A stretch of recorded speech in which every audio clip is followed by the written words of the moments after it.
안녕하세요. 지구과학 읽어주는 유쌤입니다. 저희 지난 26강에서는 허블의 법칙하고 우주 팽창에 대해서 공부를 했었는데 이번 27강에서는 그 바로 다음 부분인 대폭발 우주론하고 급팽창 우주론에 대해서 한번 비교하면서 공부를 해보도록 하겠습니다. 우선 이제 우주론에 대한 본격적인 시작을 했기 때문에 우리가 요거를 조금 가정을 하고 있는데 우주에서는 요거를 먼저 확인을 좀 할게요. 기본적으로 우주론에서는 이 두 가지를 가정을 해요. 그러니까 등방성하고 균질성이 항상 성립한다라는 관점에서 설명을 하고 있고요. 등방성은 어느 방향을 봐도 같게 보인다. 즉, 어떤 특정 지점을 고정을 해놓고 모든 방향을 봐도 똑같다라는 뜻이고요. 균질성이라는 거는 관측 지점을 바꿔가면서 보더라도 똑같이 보인다라는 뜻입니다. 결국에는 뭐 어떻게 이야기를 하든지 간에 우주를 보면 다 그놈이 그놈처럼 보인다. 항상 똑같이 생겼다. 이런 의미입니다. 그런데 이제 우리가 조금만 생각해보면 좀 이상하다고 생각이 들죠. 사실 이 말은 가까운 공간 내에서는 성립하지 않아요. 그래서 은하 밀도가 가까운 공간 내에서는 차이가 생깁니다. 근데 아주 큰 스케일 상에서 보면은 이 밀도가 어느 방향이나 평균적으로 균일하다는 뜻이에요. 자, 이걸 딱 보시면 관측자 O라고 이제 생각을 하시면 그 안쪽에 있는 원이 있죠? 조그만 원. 이게 뭐 원 A라고 한다면 이 원 A 내부에 있는 은하들의 분포는 좀 거시적으로 볼 때 이렇게 균질하게 잘 분포하고 있다라고 말할 수가 없어요. 그런데 바깥쪽에 있는 원을 보시면 이 원 B라고 한다면 은하들의 밀도가 평균적으로 좀 균일하게 분포되어 있다라는 거라고 우리가 생각을 할 수 있어요. 그래서 우주론에서는 이처럼 좀 스케일이 워낙 크기 때문에 작은 규모에서는 밀도가 균일하지 않지만 우주론에서는 이거에 같다라고 본다는 거 여러분들이 우주론을 공부할 때 항상 기본적으로 깔고 생각을 해 주셔야 되는 겁니다. 그러면 이제 초기에 우주론에 두 가지가 있었어요. 그래서 이 두 가지를 좀 비교를 할 건데요. 하나는 정상 우주론이고요. 다른 하나는 대폭발 우주론입니다.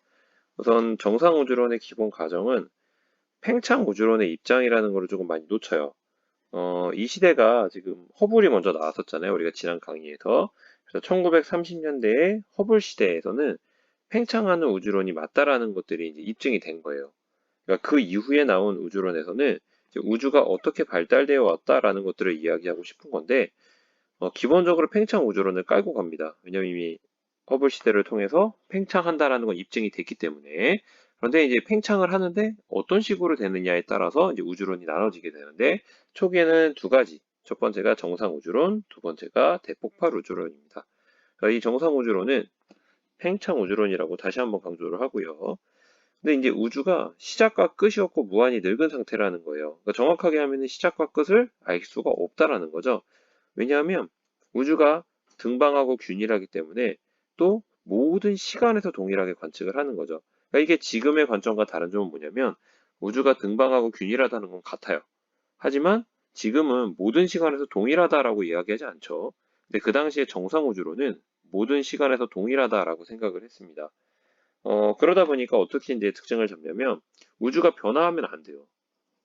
그러니까 밀도와 온도가 계속해서 일정해야 합니다. 그 말은 뭐냐? 결국 새로운 물질이 생성되는 거죠. 왜냐? 팽창 우주론의 입장이잖아요. 그러니까 우주는 점점 커지고 있는데 밀도가 일정하려면 어떻게 돼요? 네, 계속해서 질량이 커져야 되는 거죠. 그래서 밀도와 온도는 일정한데 반면에 질량은 증가해야 하는 게 정상 우주론입니다. 그래서 이거를 다른 말로 새로운 물질이 생성되어야 하기 때문에 연속 창조설이라고 불러요. 자, 뭐 참고로 이런 그림들도 있고요. 참고로만 보시면 되겠습니다. 보시면 은하와 같은 모양들이 훨씬 더 개수가 많아졌죠. 그래서 밀도를 균일하게 유지하기 위해서 일정하게 유지하기 위해서 물질이 생겼다라는 것을 간단하게 보여주는 그림입니다. 근데 이제 정상 우주론의 가장 큰 문제점은 뭐냐면 이제 지금 현재적인 어떤 물리적인 관점에서 보면은 질량 보존의 법칙이 있는데 이 질량 보존의 법칙을 만족할 수가 없어요. 그러니까 질량이 왜 갑자기 커지는지를 전혀 근거 없이 이야기를 합니다. 그래서 연소 창조의 개념 자체가 질량 보존의 법칙에 위배된다는 문제를 갖고 있고요. 그리고 이제 우리가 지난 시간 그리고 지지난 시간에 걸쳐서 우리가 이런 특이 은하들 이야기를 했었죠. 이 특이 은하들이 관찰을 해봤더니 가까운 거리에서는 거의 나오지 않아요. 근데 이 특이은하가 특징이 뭐였냐면은 중심부에 굉장히 밝은 중심핵을 갖고 있었죠. 공통적인 거. 활동은하학이 있었어요. 그 활동은하학을 얘기하면서 이 특이은하들은 아마도 중심에 커다란 질량을 가진 블랙홀을 갖고 있을 거다라고 이야기를 했었죠. 그러니까 이 말은 엄청나게 큰 블랙홀이 현재는 잘 생성되지 않고 과거에만 활발하게 생성되었었다는 거죠. 그러니까 이 개념 자체가 뭐예요? 우주가 변하지 않는다라고 말하는 게 맞지 않다는 걸 지금 거꾸로 입증을 해주고 있죠. 그래서 이게 문제점이 되는 겁니다. 그리고 과거에는 초도의 질량, 그러니까 엄청나게 큰 그 블랙홀을 생성할 정도로 밀도가 높았던 반면에 지금은 밀도가 작아졌다라고도 우리가 해석을 해볼 수 있는 거죠. 그리고 이제 마지막으로 변화하지 않는 우주에 대한 의문이 좀 있어요. 정말 변화하지 않을까? 오랜 시간이 걸치는데도? 그래서 현재 팽창까지 하고 있는 거죠. 이게 팽창을 받아들이고 있음에도 불구하고 어떻게 변화하지 않을 수 있을까라는 것 자체에 대한 의문도 하나의 문제점으로 생각을 할 수가 있습니다. 그래서 실제로는 이런 문제들 때문에 정상 우주론이 폐기가 되고요. 실제 나중에 입증이 되지만 두 번째 나와 있던 바로 이 대폭발 우주론이 현재에 더 가까운 개념이 되겠습니다. 마찬가지로 팽창 우주론의 입장이 되겠고요. 얘는 우주의 팽창을 고려했을 때 결국 과거에는 물질이 한 점에 집중되어 있었다. 그런데 대폭발을 하면서 우주가 탄생하고 물질이 생성되면서 별과 은하가 상승됐다. 그리고 우리가 앞에서 얘기했던 정상우주론하고 비교를 할 때 이게 중요하죠. 밀도가 줄어듭니다. 밀도가 줄어들어요. 그 대신 뭐가 일정하겠죠? 질량은 일정합니다. 그리고 아까 같이 쓰면 온도도 있죠? 온도도 감소합니다. 왜냐하면 팽창을 하기 때문에 그래요. 그래서 비교를 해보면 대폭발 우주로는 밀도는 감소하지만 질량은 일정하고 정상 우주로는 밀도는 일정한데 질량은 증가합니다. 그래서 그런 차이점이 있다라는 거 좀 기억해 주시면 될 것 같고요. 그래서 대폭발 우주론을 보시면 대표적인 그림을 보면은 은하라고 봐야겠죠? 은하의 개수가 변하지 않았어요. 대신 공간이 넓어지니까 밀도가 감소했죠. 근데 정상 우주로는 점의 개수가 훨씬 많아졌죠. 그래서 밀도는 일정하지만 질량은 증가해야 된다. 이런 특징들을 갖고 있다는 겁니다. 자, 그러면 오늘날에는 사실은 대폭발 우주론의 입장에서 지금 우주론을 설명을 하고 있어요. 물론 그만큼의 증거들도 많이 발견이 됐고요. 여기 슬라이드에 있는 거는 사실 빅뱅 우주론만이 있는 건 아니고요. 우리가 이제 조금 후에 보겠지만 대폭발 우주론까지 모두 반영한 그런 설명해주는 표 그림이라고 생각해 주시면 될 것 같습니다. 어차피 우리가 이거를 자세하게 대폭발 우주론을 뭐다도 얘기를 할 거기 때문에 여기에서 간단하게 좀 설명을 한번 드려볼게요. 우선 대폭발 우주론의 관점에서 보게 되면요. 대폭발이 일어난 다음에 10의 마이너스 43승초예요. 사실 눈 깜짝할 때보다 훨씬 짧죠. 자, 그때는 우리가 뭐라고 부르냐면은 플랑크식이라고 부릅니다. 자, 플랑크식이라고 부르는데 내용은 뭐냐? 알 수 없음이에요. 이거 뭐냐면 아무것도 모르는 식입니다. 그래서 어떤 것도 입증되지 않았고 어떤 것도 설명하지 못하는 식이에요. 자, 그러다가 이제 시간이 조금 흘렀어요. 아주 미세하게 흘렀죠. 자, 그 다음 시기가 대통일 이론 시대라고 부릅니다. 이 대통일 이론 시대는 뭐냐면 우리가 지금 물리적으로 볼 때 가장 기본 힘이 강한 핵력, 약한 핵력, 전자기력, 중력 이렇게 네 가지를 들고 있는데 대통일 시대에서는 일단 기본적으로 네 가지 힘이 모두 분리가 되기 전입니다. 그래서 하나였다가 대통일 시대에 접어들면서부터 서서히 중력이 분리되기 시작을 합니다. 그러니까 네 가지 힘은 이 플랑크 시계는 완벽하게 다 통일이 되어 있던 거고 대통일 시대로 넘어오면서 중력이 분리되기 시작을 합니다. 그리고 나중에 이 중력이 분리가 거의 끝나게 되면 그때 바로 급팽창이 일어난다라고 이야기를 하는 거죠. 이 급팽창은 빛보다 빠른 속도로 팽창하는 그런 팽창이라고 여러분 생각해 주시면 편할 것 같고요. 이 시대에는 특징이 물질하고 반물질이 결합을 해서 빛을 만들기도 하고요. 빛도 물질과 반물질로 분리가 될 수가 있습니다. 그래서 이런 시대고요. 그 다음 시대로 넘어가면 여기 양성자, 중성자라고 써있죠. 이 양성자, 중성자라고 써있는 이때가 뭐냐면 이 앞에 있던 쿼크가 결합을 해서 양성자와 중성자를 생성한 시기예요. 그러니까 이때는 약간 뭐랄까 스프와 같은 시대입니다. 그러니까 양성자, 중성자, 전자, 반물질이 막 뒤죽박죽, 규칙적이지 않게 막 섞여 있는 상태예요. 그리고 양성자하고 중성자의 존재 비가 1대1로 유지가 되고 있고요. 그러다가 이제 시간이 지나면서 반물질은 점점점 소멸되는 그런 상황이고요. 이때가 되면 네 가지 힘은 모두 분리가 완료가 됩니다. 그래서 우리가 알고 있는 네 가지 힘이 나타나게 되어 있고요. 그래서 빅뱅 후에 지금 보면 10의 마이너스 2승초라고 하는데 빅뱅 핵융합 시작이라고 지금 나와 있고요. 그 옆에 원자 핵이라고 나와 있죠. 이때가 되면 온도가 좀 많이 식었어요. 이제 팽창을 하면서. 그러면서 원자 핵을 형성하게 됩니다. 원자 핵.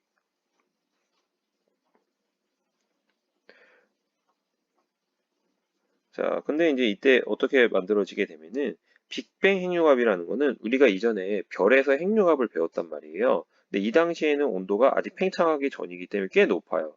그러다 보니 그냥 우주 공간 자체 내에서 수소가 핵융합에서 헬륨을 형성하는 그런 반응들이 있었던 겁니다. 근데 그게 어느 정도 팽창을 하면서 온도가 내려가면 불가능해지죠. 그게 지금 요 시대예요. 여기 지금 제가 이렇게 체크한 거 10의 10승 K에서 10의 9승 K 정도 사이에서 나타났던 현상입니다. 그래서 이 시대에 무슨 일이 있었냐면은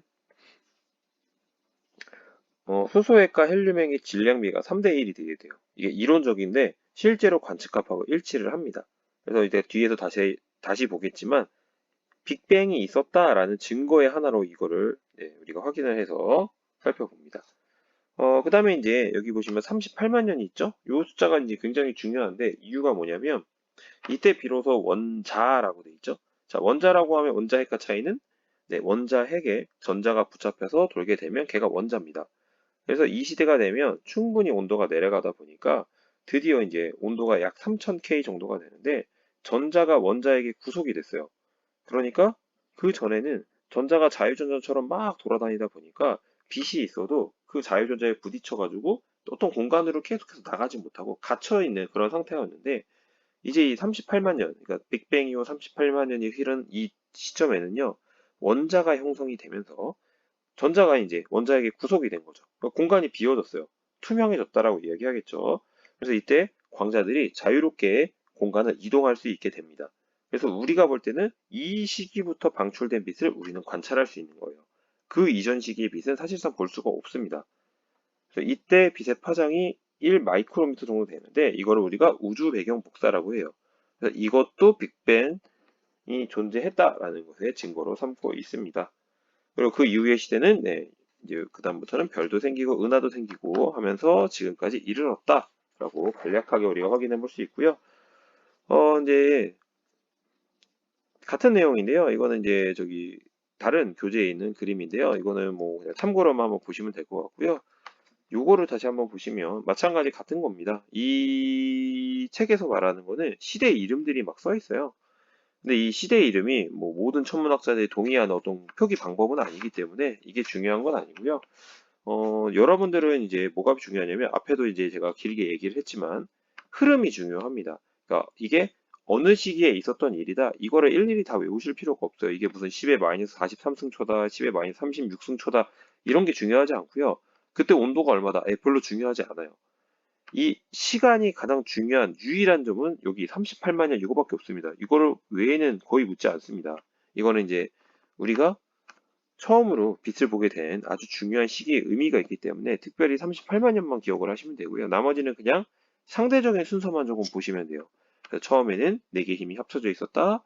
중력이 빠져나가기 시작했고 급팽창이 발생을 했고 그러다가 나중에 양성자하고 중성자가 만들어졌고 이때 4개 힘은 다 분리됐으며 그러다 더 식어서 수소와 헬륨 원자 핵이 형성됐다. 그래서 이때는 빅뱅 핵융합이라 그래서 수소가 핵융합하고 헬륨을 만들어지는 그런 반응들이 있었다. 그러다 38만 년이 되면 전자가 원자에게 구속되면서 원자가 형성이 됐고 그 이후에 별과 은하 등이 형성이 됐다. 이런 흐름들로 시간에 따른 흐름들로만 보시면 됩니다. 자, 그런 관점에서 이거 다시 한번 보시면요. 플랑크 시대는 우리가 아까 본 것처럼 뭐 아는 게 없어요. 그다음에 GUT라고 되어 있는 게 이게 대통일 이론 시대 약자로 지금 쓰여 있는 겁니다. 그리고 뭐 계속적으로 나타나고 있고요. 그다음에 여기 입자 시대라고 되어 있는 게 뭐냐면 이 시대가 양성자와 중성자가 형성이 되기 시작한 거예요. 그러니까 네 가지 모두 분리된 거고요. 그다음에 여기 핵융합 시대라고 되어 있는 요 시기, 그때가 빅뱅 핵융합 시작입니다. 그리고 빅뱅 핵융합이 10의 9승 K가 되는 요때 종료가 된 거고요. 그 다음에 아래쪽에 원자 시대라고 되어 있죠. 3000K. 이때가 헬륨, 수소, 원자가 형성된 거죠. 전자가 원자핵에 구속이 된 겁니다. 그래서 이때의 빛을 우리가 볼 수 있다. 그리고 아까 얘기했습니다. 자, 그리고 요 그림에서는 이미 반복이 됐기 때문에 여기 복사 시기하고 물질 시기로 이제 시대가 나눠졌다라는 거, 그 정도만 이제 간략하게만 눈으로 확인하고 넘어갈게요. 자, 그러면 이제 중요한 거, 저희 모든 교과서에서 나오는 내용은 요 내용이죠. 앞에서 저희가 봤던 이 시대별로 조금 이제 빅뱅 이론, 대폭발이 우주론을 좀 길게 자세하게 본 거는요, 교과서마다 좀 달라요. 있는 교과서가 있고 없는 교과서가 있기 때문에 교육과정상에서는 아주 의무적으로 해야 되는 내용은 아닙니다. 그런데 이거 지금 하게 되는 대폭발 우주론의 증거로서 두 가지가 나오는데 이건 모든 교과서에 들어있는 교육과정상에서 이제 해야 된다라고 이야기하는 부분이기 때문에 이 강의를 듣고 있는 학생 여러분들 이 부분은 아주 자세하게 잘 확인을 해주시면 좋겠습니다. 자, 아까도 이야기를 했지만 다시 한번 체크를 해볼게요. 빅뱅이 일어나고 0.01초에서 3분까지는요 우주의 온도가 일단 높았어요. 그래서 양성자도 중성자가 되고 중성자도 양성자가 됩니다. 그래서 활발하게 상호 전환 과정이 일어나서요. 이때 비율이 양성자, 중성자가 1대1이에요. 자, 그런데 이제 점점점 팽창을 하면서 온도가 낮아졌어요. 그거보다 온도가 낮아지죠? 그런데 아주 미세하지만 중성자의 질량이 양성자의 질량보다 조금 큽니다. 그러니까 온도가 낮아질수록요. 양성자에서 중성자로 전환하는 과정은 좀 줄어들어요. 그런데 중성자에서 양성자로 전환하는 과정은 일정하게 똑같이 이제 계속적으로 지속이 됩니다. 자, 그러다 보니까 결국에는 어떻게 돼요? 네, 양성자의 수는 점점 증가하는데 중성자의 수는 감소를 해요. 그래서 빅뱅 이후에 3분까지는 1대1이었던 비율이 시간이 지나면서 결국 7대1까지 변하게 됩니다. 이게 왜 하필이면 7대1이냐라는 건 설명을 하기가 어렵습니다. 왜냐면 이거 양자역학에 해당되는 거기 때문에 우리로서는 어쩔 수 없이 시간이 지나서 양성자와 중성자 비율이 7대1이 됐다라고 받아들여 주시면 되겠고요. 다만 이유는 온도가 낮아질수록 양성자에서 중성자 전환은 감소하지만 중성자에서 양성자 전환은 계속적으로 이루어지기 때문이다 라고만 이제 알아주시면 될 것 같습니다. 자, 그래서 이 상태에서 우리가 출발을 해보죠. 자, 그런데 이 그림을 한번 볼게요. 초기 시점, 이 시점에 양성자와 중성자의 개수비가 7대1이었어요. 개수비 7대1이죠. 자, 그러니까 양성자가 14개, 그리고 중성자가 2개 있었다라고 생각을 해보죠. 그러면 여기 양성자 14개, 중성자 2개가 있어요. 자, 근데 이게 헬륨이 생성되기 전에는 어차피 뭐 수소들은 다 양성자만 되어 있기 때문에 이렇게 따로 있었는데 헬륨이 생성되기 시작합니다. 우리가 아까 봤죠? 헬륨이 생성되기 시작해요. 자, 그러면 어떤 일이 생성이 되냐면 빅뱅 핵융합에 의해서 헬륨이 생성이 되면 이제 헬륨은 양성자 2개랑 중성자 2개로 돼서 질량수가 4로 되어 있는 물질이죠. 그래서 이 14개 2개 중에서 양성자 2개랑 중성자 2개를 떼서 얘가 헬륨을 만들었다라고 생각을 해보죠. 그러면 남는 거는 양성자가 12개입니다.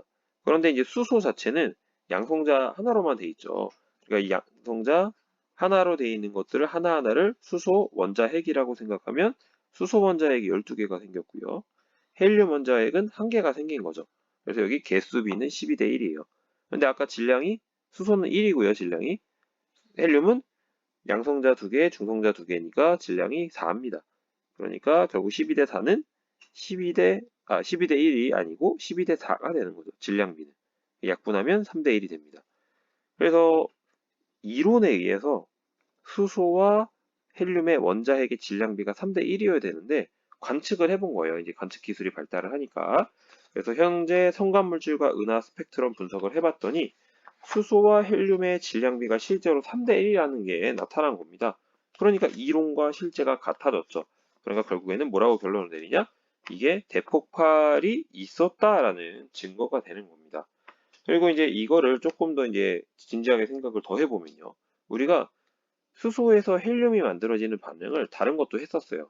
뭐였냐면 별 내부에서 핵합성을 한다는 거 했었죠. 자, 근데 그거까지도 우리가 생각을 해보면요.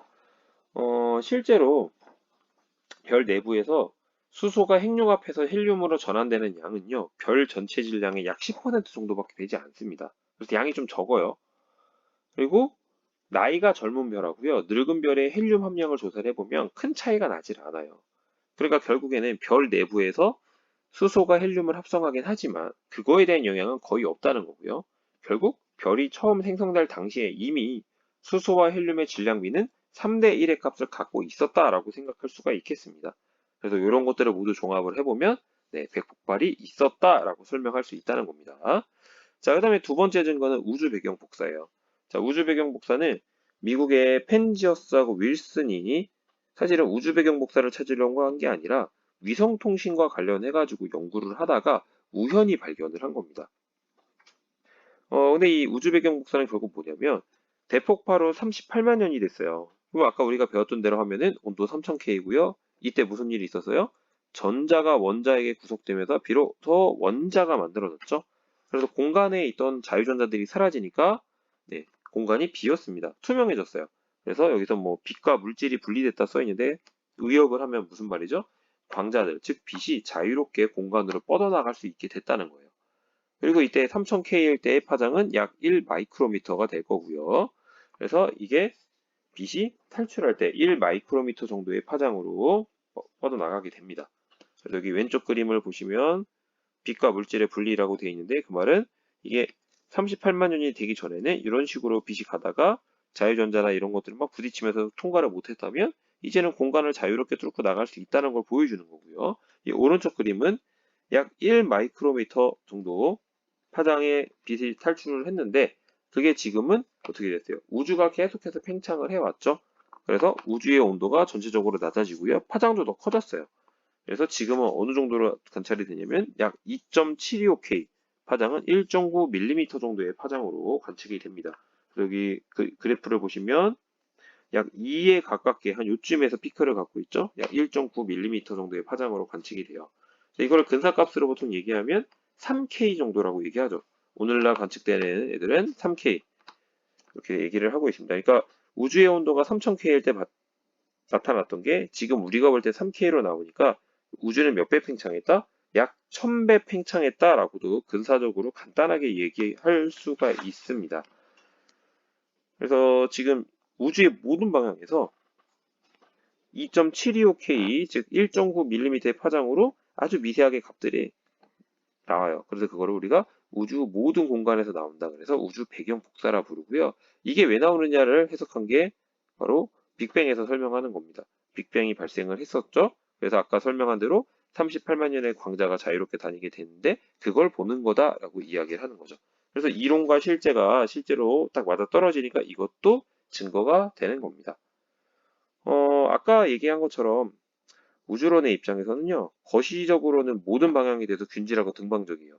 그래서 아까 봤던 2.725 정도 켈빈으로 했을 때 이 정도로 온도로 우주 공간의 온도를 현재 오늘날에 갖고 있다라고 이야기를 해볼 수가 있는데요.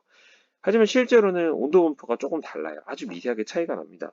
그래서 이 미세한 차이가 결국 밀도 차이를 만들고요. 상대적으로 밀도가 높은 영역에서 별과 은하가 생성됐다라고 이야기를 하는 거죠. 지금 여기 그림을 보시면요, 뭐 색상이 막 들어가 있긴 해요. 실제 이거 색상은 약간 임의로 좀 넣은 거거든요. 근데 정확하게 하면요, 온도가 가장 높은 곳과 낮은 곳의 차이는요, 어느 정도 차이가 나냐면 0.0006K 정도입니다. 그러니까 거의 차이가 나지 않는 거죠. 그러니까 대부분의 경우에 약 2.73K 정도, 반올림을 했죠. 2.73K 정도를 잘 유지를 하고 있는 겁니다. 자, 근데 아주 미세하게 그 비균일했던 것들이 여기 보시면 약간 색깔을 입었을 때 다른 색깔로 나타나고 있다 정도로 생각을 해주시면 되겠습니다. 우리 우주 배경 복사는 거의 균질한데 아주 미세하게 다르다 이렇게 생각을 하면 돼요. 자, 그리고 이제 이게 시대에 따라서 제가 나열을 한 건데 이렇게 약간 G 방향으로 시간 순서대로 되어 있죠. 보시면 해상도가 조금 더 좋아지는 걸 볼 수 있어요. 근데 이 그림에서는 잘 안 보이죠. 자, 이렇게 보면 좀 잘 보이죠. 1992년에 찍은 거는 사실 되게 뿌였습니다. 네, WMF에서 한 거는 조금 더 나아졌고요. 플랑크에서 찍은 거는요, 훨씬 더 해상도가 좋아졌어요. 그래서 이 지도는 결국 우주 초기의 물질이 완벽하게 균일하진 않았다. 거의 균일에 가까웠지만 완벽하지 않았다라는 걸 보여주는 겁니다. 그리고 지금 보시면 대폭발 이후로 최초로 탈출한 빛이 우주 전체에서 지금 보이는 거예요. 다만 팽창을 했기 때문에 3000K에 해당되는 파장이 아니라 지금의 온도의 2.73K에 해당되는 파장으로 보여준다 그랬죠.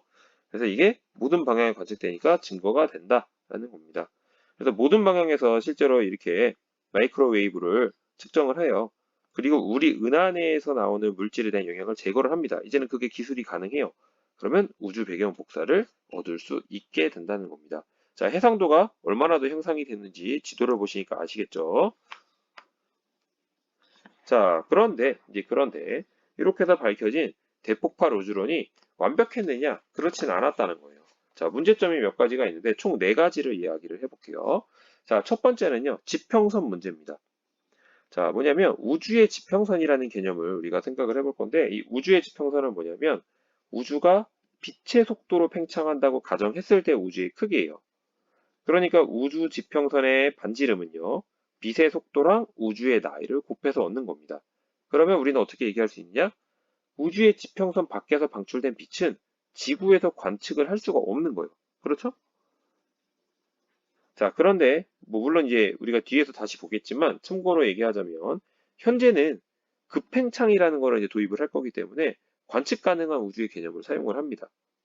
그래서 관측 가능한 우주의 개념은 급팽창 때문에 훨씬 더 커요. 그건 이제 뒤에서 다시 한번 보고요. 어쨌든 우주의 지평선이라는 거는 이 시대에 나왔던 개념이고요. 이게 빛보다 빠르게 움직인다는 걸 생각을 하지 못했던 거예요. 자, 그러면 어떤 일이 있냐? 자, 아주 멀리 떨어진 지역, 즉 우주의 반대편에서 온도 편차가 거의 없는 겁니다. 10의 마이너스 5승K라는 건 없는 것과 마찬가지죠. 그러니까 너무나도 지나치게 열평형이 잘 이루어지고 있다라는 게 사람들이 생각했을 때 이상한 거예요. 자, 그림을 보고 한번 이야기해 볼게요.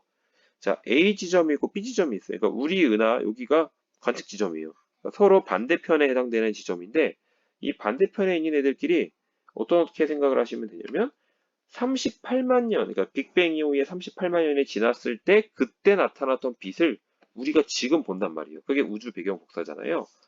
자, 그런데 얘네들은 그 이후에 서로 상호 교류한 적도 없어요. 그런데 어떻게 이 빛의 속도로 멀어지고 있는 서로 반대편에 위치한 지점의 온도와 밀도가 동일할 수 있느냐? 이거는 이제 말도 안 되는 거다, 확률적으로. 그렇게 생각한 게 사람들의 의문이었습니다.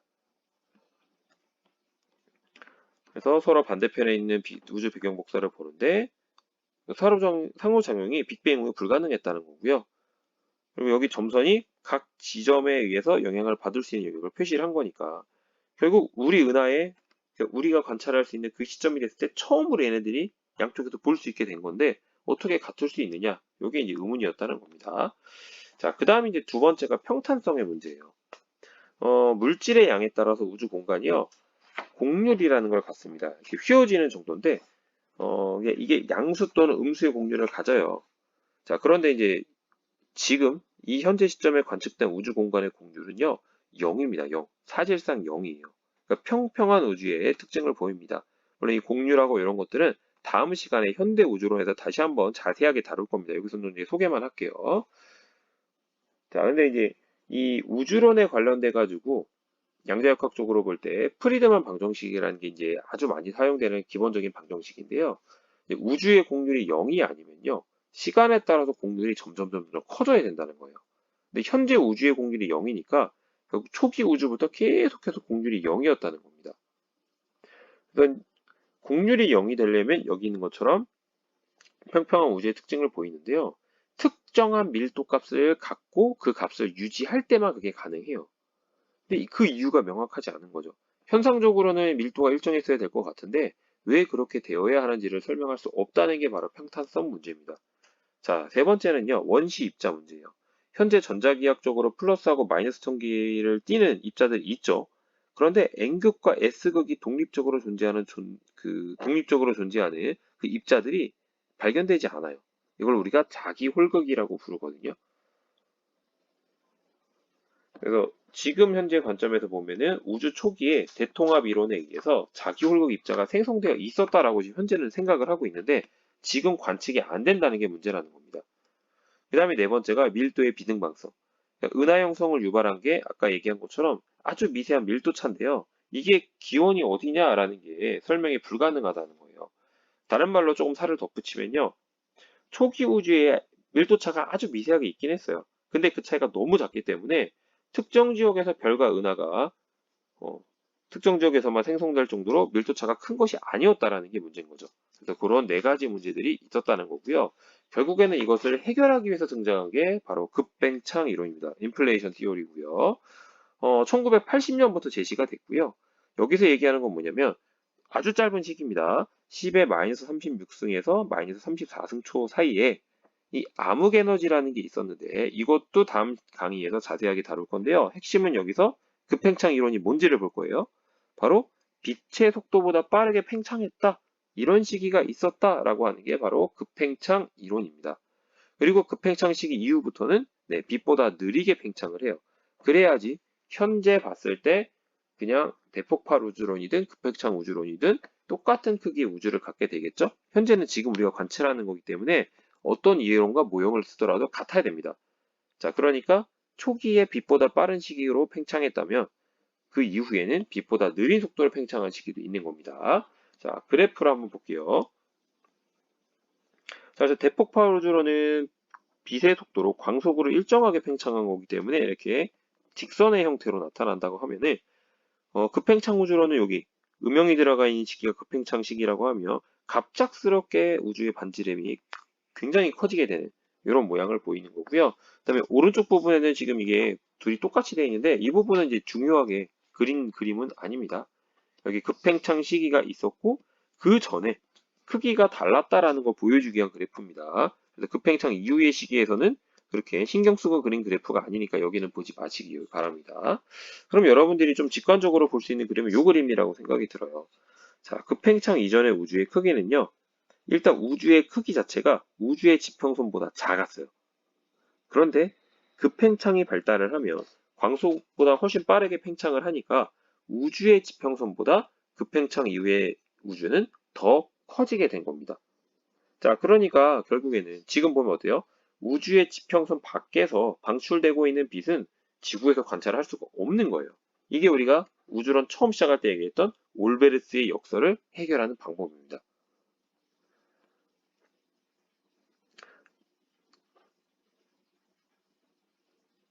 자, 그래서 이 그림을 보시면 조금 이해가 편하실 거라고 생각이 들어요. 그리고 이 그림을 다시 한번 잘 봐야 되는데, 왜냐면 이 급팽창 이론이 어떻게 해서 아까 얘기했던 네 가지 문제를 해결했는지를 좀 확인을 해보도록 할게요.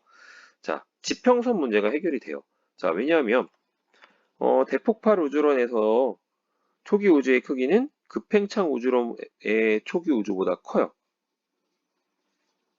자, 그래서 아까 얘기한 것처럼 관측 가능한 우주의 한계 거리가 현재 우주의 실제 크기보다 작습니다. 저 오른쪽에 보시면요. 우주의 지평선보다 실제 우주의 크기가 더 크죠.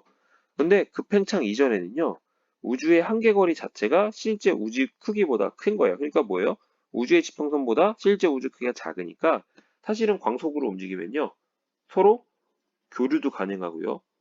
충분히 거기 있던 거를 우리가 확인도 할 수 있었다는 거예요. 그래서 급팽창 이전의 초기 우주는 매우 작았기 때문에 충분히 열평형이 이루어질 수 있었다는 겁니다. 우주의 지평선보다 작았으니까. 그래서 이 상태로 있었는데 갑자기 어느 순간에 급팽창을 해버리니까 그 상태를 유지한 채로 서로 떨어지게 됐고 그 상태를 유지해서 현재까지 이르게 되었다라고 보는 게 바로 급팽창 이론을 통해서 지평선 문제를 해결하는 거예요. 자, 여기 다시 한번 써있죠? 급팽창 이전에 두 지역 간의 거리가 10의 마이너스 38 광초 이하다. 그러니까 즉 광속으로 날아가는 복사판은 왕복이 가능하기 때문에 에너지 교환으로 온도와 밀도가 균일하게 만들 수 있었다. 그럼 급팽창 이후에는 어떻게 되냐? 당시의 열평형 상태를 유지했다. 이렇게 우리가 이야기를 합니다. 자, 그래서 사실은 조금 이제 생각하는 친구들은 이거 정말 맞아요라고 생각할 수도 있어요. 하지만 지금 우주론이라고 하는 거는요. 얼마나 그럴듯하게 이유를 잘 만들어내느냐의 문제입니다. 왜냐하면 그 자체를 관측하기가 굉장히 어렵기 때문에 그래서 지금으로서는 급팽창 이론을 지금 받아들이고 있고요. 이런 식으로 지평선 문제가 해결될 수 있다라고 다 이해를 하고 있는 상황입니다. 그래서 이 급팽창 이론에 대해서 절대적이다라고 믿으시면 안 되지만 현재로서는 가장 그럴듯하게 팽창의 어떤 형태들을 잘 보여준다라고 생각을 해주시면 되겠습니다.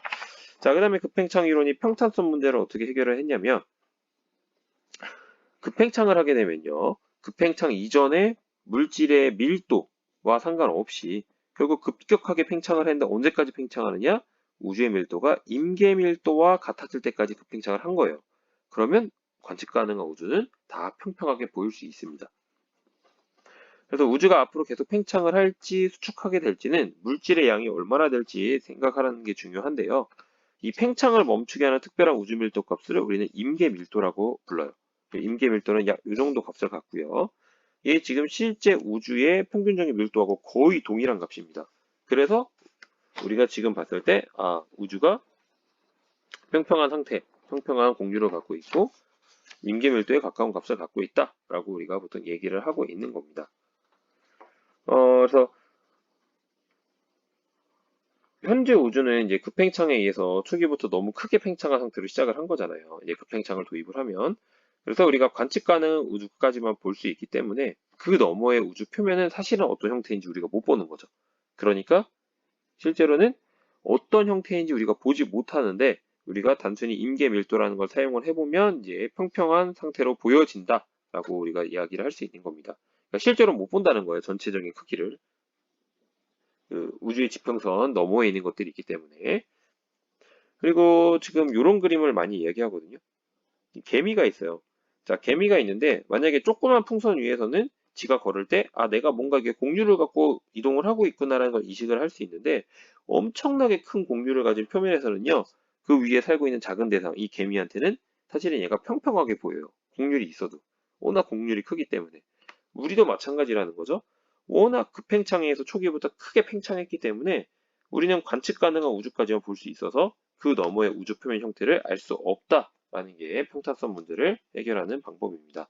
자, 그 다음에 이제 원시 입자는요, 좀 간략하게 이야기를 하자면, 관측 가능한 우주의 한계 거리가 계속 얘기하고 있는데, 실제 우주의 크기에 비해 작잖아요. 그러니까 이 원시 입자들이 어디로 갔어요? 자기 홀곡 입자들이 우주의 지평선 너머로 흩어졌다는 거예요. 그래서 관측 확률 자체가 매우 낮아져서 우리가 지금 볼 수 없다라고 급팽창 이론을 통해서 이야기를 합니다. 그다음에 초기 밀도의 비등방성도요. 급팽창을 하게 되면요. 밀도가 높은 영역이 사실은 급팽창 이전에는 밀도가 높지 않은 영역에 비해서 큰 차이가 나지 않았지만 급팽창이 발생하면요. 밀도가 높은 영역에 그 밀도 크기가 매우 커질 수가 있어요. 그래서 별과 은하를 생성할 정도로 고밀도 형성 영역이 고밀도 영역이 형성될 수 있다라고 생각을 합니다. 그래서 이런 식으로 우리가 급팽창 이론을 통해서 대폭발 이론에서 설명하지 못했던 부분을 설명을 합니다. 그래서 이런 이론들을 통해서 현재는 급팽창 이론을 통해서 과거에 우주는 급격하게 팽창한 적이 있었다라고 생각을 하고 있고요. 이제는 그걸 바탕으로 많은 이론들이 계속적으로 발달이 되고 현대 우주론까지 이어지게 됩니다. 네. 그래서 오늘은 대폭발 우주론과 급팽창 우주론에 대해서 공부를 했고요. 다음 시간에는 이제 현대 우주론에 들어와서요. 암흑물질과 암흑에너지까지 한번 공부를 해보도록 하겠습니다. 네, 수고 많으셨습니다.